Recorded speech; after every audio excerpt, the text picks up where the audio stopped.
तो दोस्तों star health ने अपने क्वार्टर 4 के नंबर को जारी कर दिया है। तो आइए देखते हैं कैसा रहा है इसका रिजल्ट। सबसे पहले मैं आपको बता दूं कि इसका रिजल्ट इस बार अच्छा नहीं आया है। तो अगर आप इसमें इन्वेस्टेड हैं तो आपके लिए इस वीडियो को देखना बहुत ज़्यादा जरूरी है। सबसे पहले हम बात कर लेते हैं इसकी नेट प्रीमियम इनकम की, क्योंकि ये एक इंश्योरेंस कंपनी है इसलिए इसकी मेजर कमाई होती है प्रीमियम इनकम से। बात करें लास्ट ईयर क्वार्टर 4 में तो इसकी प्रीमियम की कुल इनकम थी 3,395 करोड़ की।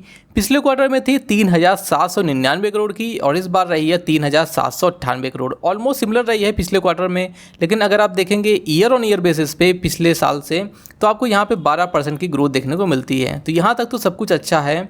बात करते हैं कुल इनकम की, जिसके अंदर अदर इनकम और बहुत सारी चीज़ें यहाँ पे इंक्लूड हैं। लास्ट ईयर क्वार्टर 4 में जो कुल इनकम थी वो थी 3,577 करोड़ की। पिछले क्वार्टर में थी 4,001 करोड़ की और इस बार भी रही है लमसम सेम 3,986 करोड़ की। तो यहाँ पे तो आपको ग्रोथ देखने को नहीं मिली है, बल्कि आपको -0.35% की यहाँ पे डी ग्रोथ देखने को मिली है। लेकिन अगर वहीं हम कंपेयर करते हैं ईयर ऑन ईयर बेसिस पे तो आपको यहाँ पे करीबन 12% की ग्रोथ देखने को मिलती है, जो कि यहाँ पे नेट प्रीमियम इनकम की ग्रोथ है। एक्सपेंस की बात करते हैं तो लास्ट ईयर क्वार्टर 4 में जो कंपनी ने एक्सपेंस किया था वो था 3,487 करोड़ का। पिछले क्वार्टर में था 3,848 करोड़ का और इस बार रहा है 4,073 करोड़ का। बात करते हैं यहाँ पे नेट प्रॉफिट की, यानी कि सारे खर्चे काटने के बाद कंपनी ने कुल कितना मुनाफा कमाया है।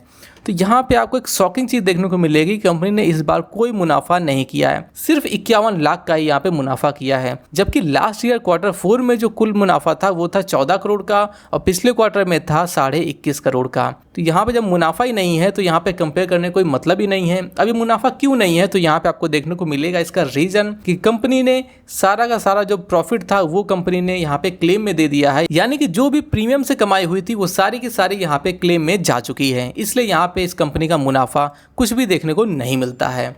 और यहाँ पे अगर हम बात करते हैं इसके ईपीएस की तो आपको यहाँ पे ईपीएस देखने को मिलेगा। अब ईपीएस को भी देखने का कोई मतलब ही नहीं है। लास्ट ईयर जो ईपीएस था करीबन 2.5 रुपये का, पिछले क्वार्टर में था करीबन 3.5 रुपये से ज़्यादा। इस बार ईपीएस ऑलमोस्ट 0 की तरफ है।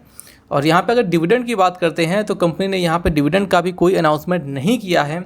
बाकी इस कंपनी की अगर स्टॉक प्राइस की बात करते हैं तो अभी तक इसका शेयर प्राइस करीबन 400 के आसपास ट्रेड कर रहा है। आज हमें करीबन % के आसपास की यहाँ पे बढ़त देखने को मिली है। पिछले 5 दिनों में यहाँ पे नेगेटिव हुआ है, 1 महीने में करीबन 15% का रिटर्न है। लेकिन जैसे इसके रिजल्ट आए हैं तो लग रहा है कि इस कंपनी का जो कल शेयर प्राइस है काफ़ी ज़्यादा नीचे जाने वाला है।